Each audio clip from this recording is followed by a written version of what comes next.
পরম রবিরূপে কথা ভগবতী তত্র ত্রিগন্ধ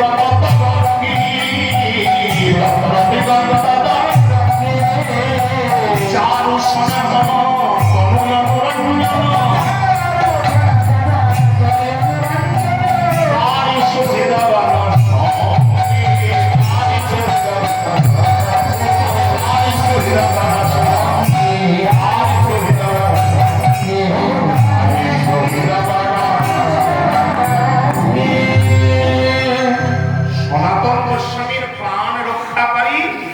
সখাদের হৃদয় আনন্দদানকারী সেই কৃষ্ণ এবার বাঁশি বাজাতে বাজাতে দিগন্ত কাঁপাতে কাঁপাতে তিনি ঘর চলে যাচ্ছেন যাবতের পথ করে। আচ্ছা, যার জন্য সকাল থেকে জানলার উপর বসে আছি, 5 বার সংসারের কাজ করছি আর জানলা দিকে তাকিয়ে দেখছি আসছে কিনা, সে যখন আসছে তখন জানলা থেকে দেখে আশা মিলবে? বলুন তো, সারাদিনের ধৈর্যের বাঁধ ভাঙবে না?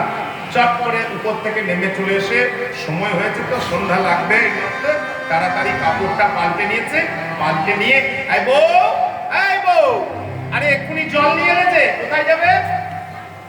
ননদি কুটিলা বলে তুমি এক্ষুনি জল নিয়ে এলে না, আমার বাইরে থেকে কোথায় যাবে? তারপরে মাথায় ঘোমটা নিয়েছে তো বড় করে, সঙ্গে সঙ্গে আঁচলটা সরিয়ে দেখিয়ে দিলে, ননদি বাইরে প্রদীপটা দেখিয়ে আসি, সংসারের অমঙ্গল। হ্যাঁ ঠিক, সংসারের অমঙ্গল হবে, যাও সাঁঝের প্রদীপটা বাইরের দরজায় একটু দেখিয়ে দিয়ে বুঝতে পারলেন?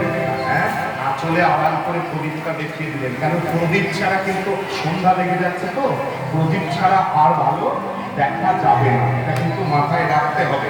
এবং প্রদীপটাকে বাঁচাতে গেলে আঁচলের আড়ালও দরকার, প্রচুর ঝড়ঝাপটা হাওয়া বাতাস, এই প্রদীপটা টিকবে না তাছাড়া। বুঝলেন? কোন প্রদীপ অনেকের মুখস্থ